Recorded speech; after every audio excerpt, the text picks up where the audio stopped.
mission statement is to educate, to empower, and motivate people to improve the quality of their lives, because that's what someone did for me. My recovery gave me the foundation that I needed to reach out and help others. In my job today, in my work, I'm a mental health clinician, which I do individual therapy, I do psychoeducation classes. I'm also a registered addiction specialist, and I work as a substance abuse counselor.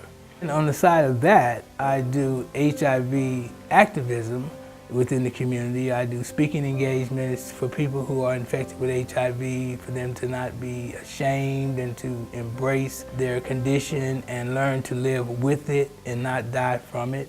I sponsor people through 12 Steps of Alcoholics Anonymous, where I take speaking panels back into treatment facilities, where we share our experience, strength, and hope with the guys that are trying to get in recovery. We try to help them to embrace recovery, and that gives them encouragement to try and seek sobriety. I've even spoken to the Los Angeles Police Department's cadets at their graduation as a motivational speaker.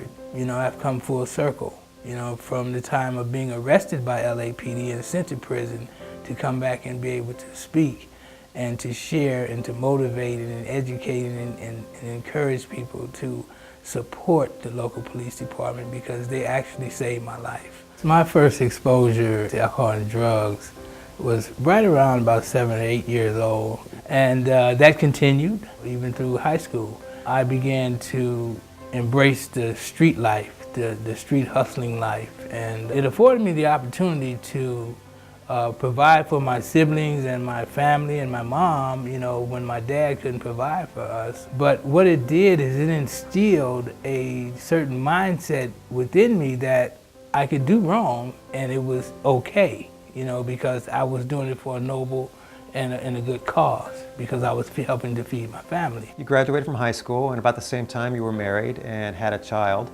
Now you were able to hold down a job and provide for your family for quite some time. My philosophy, you know, was that I could, you know, live on both sides of the fence. I thought that, you know, I can be a model citizen and have a job and take care of family and be a provider. I straddled that fence, and it worked pretty well up until I was 27 years old. I got married at 17 and had a daughter, and I worked for Los Angeles County back at that time, and I worked for 10 years, providing for my family. But on the other hand, I would sell marijuana and pills, and I used them at the same time. And so I was living a double life. I crossed the line of addiction at about age 27 when I began to use heroin and cocaine. And that's when I began my journey of incarceration.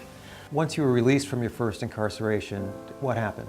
At that point in time, I thought, well, I just had bad luck. I could never connect it to the fact that it was my drug and alcohol addiction that was not only fueling and motivating my criminal activity, but it was also that I was spiritually disconnected. Inevitably, I was on that revolving door policy where I was in and out of jails and prisons from age 27 all the way up to age 51. Could you share with us a little bit about what happened in 1994 and how that impacted your life? As a result of my intravenous drug use, I was diagnosed with HIV. It scared me, and I went back into using drugs more heavily because I had a death sentence and I was trying to commit suicide. I overdosed 6, maybe 7 times, and for some reason the Creator would not allow me to go.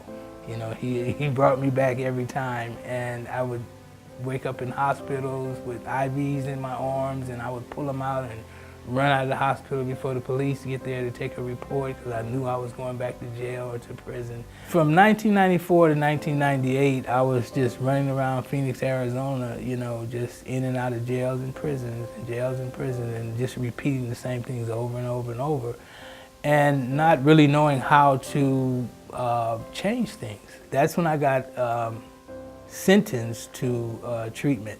The judge, after he saw my extensive criminal history, he said, well, we see you can do punishment, but how about can you do treatment? That knocked me out of my chair. I was, treatment? I don't know what in the world, what is treatment? What are they gonna do to me, you know? And I went to Warm Springs, and that's where I met Mr. Rico Cruz. I was sent there for 120 days.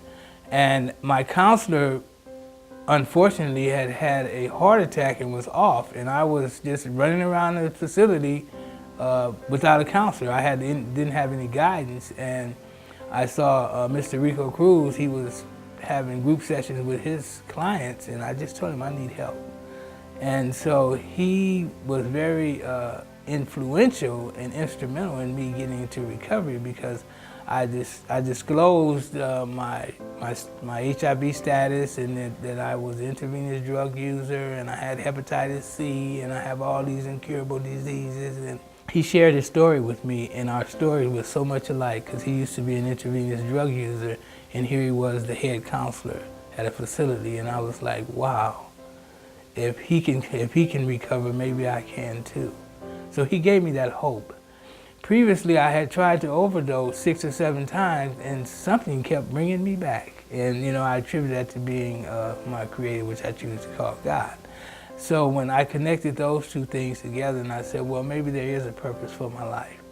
And he began to share what his purpose was in life, and that's when I began to embrace recovery. So we made a pact that if I taught him how to operate computers, he would teach me how to live in recovery. Freddie, you're on the other side now. What's it feel like to be counseling others that were in the same position that you were in so many years ago? This is the best high I've ever had. This is a spiritual high. You know, it's one that you know, they use in Alcoholics Anonymous. They say, well, you know, when you first get into recovery, you're on a pink cloud. You know, well, I'm still on that pink cloud. I'm really blessed to be on this side and to be able to have a testimony coming from the other side to this side that hopefully will help other people not have to go through that. In 5 years, I see Dr. Freddie Williams. I see myself as a clinical psychologist. I've always had this treatment modality I want to do a doctoral project on, and I want to perfect it where I can take it across country and teach it to different residential treatment facilities and increase their success rate. And so we have a definite plan for Freddie Williams in 5 years.